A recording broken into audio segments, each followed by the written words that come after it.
Hello, everybody. I'm Steve from VALHARTV, and today I'll be reviewing Masters of the Universe Revelation Part 1. This is a 5-part Season 1, so we only get 5 episodes, and this has an all-star cast in it.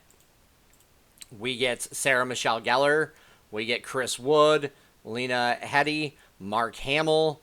I mean, we get, like, so many others. Sorceress is Susan Einsberg. I may have mispronounced that. We get Liam Cunningham as Man-at-Arms. I mean, we even get Kevin Conroy. He plays Merman. I mean, we get a huge all-star cast in this. This is supposed to be a continuation of the 1983 He-Man series. So we're going all the way back to the 80s. And they talk about how only 4 people know Adam's secret of being He-Man, and we end up finding out that's not the case. There's one more, but this has an amazing opening for episode 1, with I believe it's Man-at-Arms telling the story of Eternia and Grayskull and its defenders, and those who wish to take its Grayskull's power for themselves, like Skeletor and them. And we get this whole montage of just drawings, basically, in the beginning that I thought were fantastic. It was a good throwback to the 1980s. So this was a great opening act in it. This episode 1, though, is about pretty much about Teela towards the end of it. This is Teela's big day. She's knighted a captain of the guard, so she's the new Man-at-Arms. And we then see that the sorceress calls Adam and tells him that she needs help because Grayskull's being attacked again. And Skeletor's actually inside. We actually see that Skeletor makes it inside the gates. And he's looking for a specific thing. Because this is all spoilers, by the way. I apologize. Should have said that earlier. But yeah, so we go through. And this is honestly really great. Because when we end up getting to see the Defenders, like Man-at-Arms and all that, come through and start fighting all of Skeletor's minions, it's just a huge montage. We get to see, like, even Fisto in this, which I was like, dude, that's awesome. And as it goes through, we really get to see, like, some more secrets about Castle Grayskull. And I thought that was very interesting that it was an illusion. And I believe they took that from the 2002 remake of He-Man, which I thought was absolutely amazing. I actually liked the 2002 as well. So how it became the Hall of Wisdom, I think, in the 2002. And we really get to go through and see it. But this is kind of where the show goes downhill. After the major battle between He-Man and Skeletor ends, we see this... We see this part where He-Man has to break the sword in half, the Sword of Power, in order to save Eternia.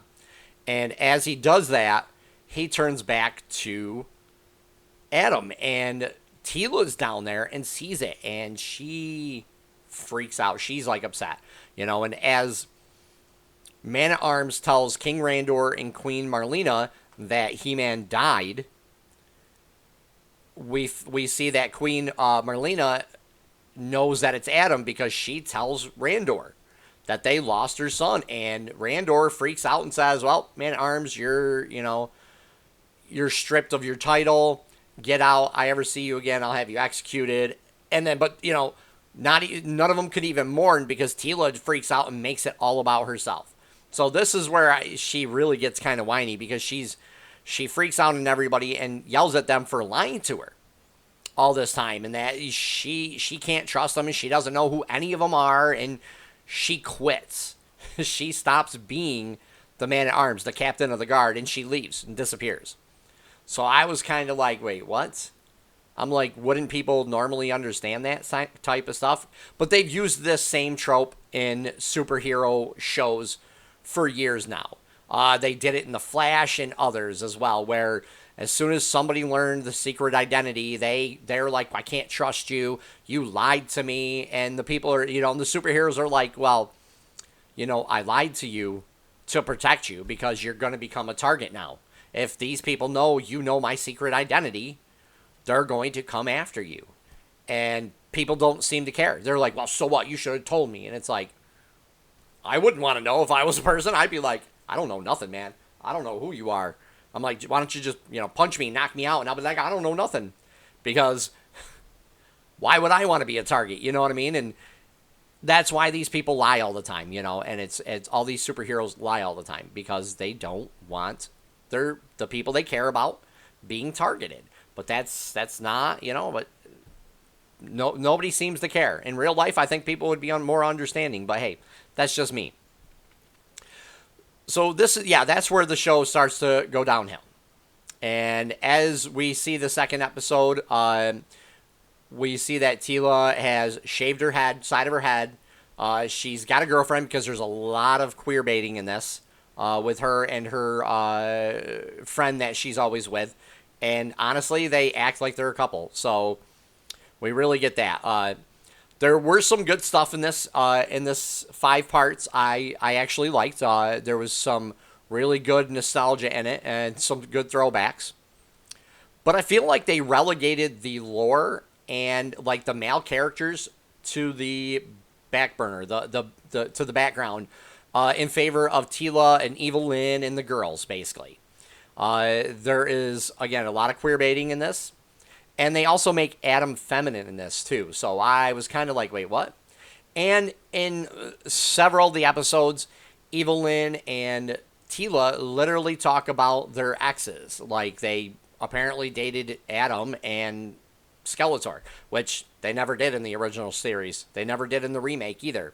So it was kind of weird, talking about their exes and how their exes held them back, and that's they say that in multiple episodes. And Teela throughout this whole thing is whiny. She's mad at everybody still because they lied to her and all this stuff. And I feel like she didn't have very good character growth in this at all. It was really all about her being, lied to and how she can't trust anybody, how she doesn't love anybody anymore, and all this stuff, and how being a hero is a terrible thing. And it's just like, wait, what? I just didn't get it. And they even get Orko's backstory kind of wrong. Yes, they do talk about him being from another dimension. But he can do magic normally. It just apparently doesn't come easy to him, which is wrong because when he came to Eternia from another dimension, from Tralala, he had a wand, and he saved Adam's life and lost his wand. So that's why he couldn't do magic properly in this universe.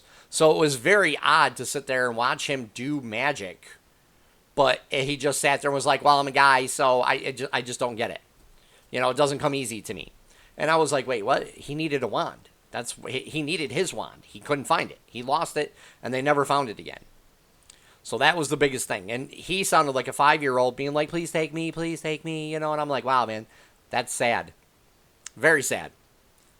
So this first part to this Revelation series is really Teela's show. It's all about Teela.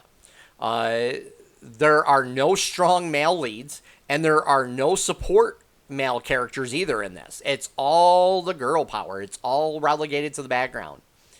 And I thought that was very sad because this is supposed to be He-Man show. It's supposed to be about He-Man. And they kill off He-Man and Skeletor. And then in the 5th episode, they bring Adam and Skeletor back, but then I think they killed them off again. I was like, wait, what is going on here? But this animation is done by Powerhouse Animation, who's done Castlevania and several others. I think the Blood of Zeus is another one. And the animation in this is amazing looking. Absolutely amazing looking. The fight scenes, not so much, but they can only work with what they says in the script. And, a lot of the fight scenes, were not that good, but there were others that were really good. Episode 4 in this was particularly not that well done, even though they had Scareglow in it, which I thought was awesome. I liked it. The voice acting in this, though, was great for the most part. The choices they did were great for the ones that they had, but I think they could have done a little bit better for Sarah Michelle Gellar. The sorceresses was her voice was great. I liked that. Mark Hamill was nothing but the Joker in this, and even Kevin Conroy as Merman was Batman. And Merman was actually, you could understand him. In the original, he was always like, you know, where you couldn't really understand him, but the bad guys knew what he was talking about. Like, everybody understood him except for us. So I thought that was kind of funny that they changed that up. And I think they should have had Kevin Conroy do He-Man, so you could have had Batman versus the Joker in this, which would have made it even more hilarious. Because I always laughed every time Skeletor talked. It was funny. So, yeah, going into this, I was so couldn't wait to see this. Couldn't wait to see what was going on. It stayed away from like all the videos that saying it was going to be bad. But Clownfish TV was right, and Kevin Smith lied to everybody. So I thought that was very, very upsetting, you know, for this. And this was all about Teela and her journey. Or yeah, Teela and her journey. And she had really hardly any character growth in this. I would give this at least a 5.5 out of 10. It wasn't a good 5-parter. The first episode is probably the best out of all of them. If you guys like what I do, please hit the like button and subscribe and leave a comment down below and let me know what you guys thought about this. Take care for now, everybody.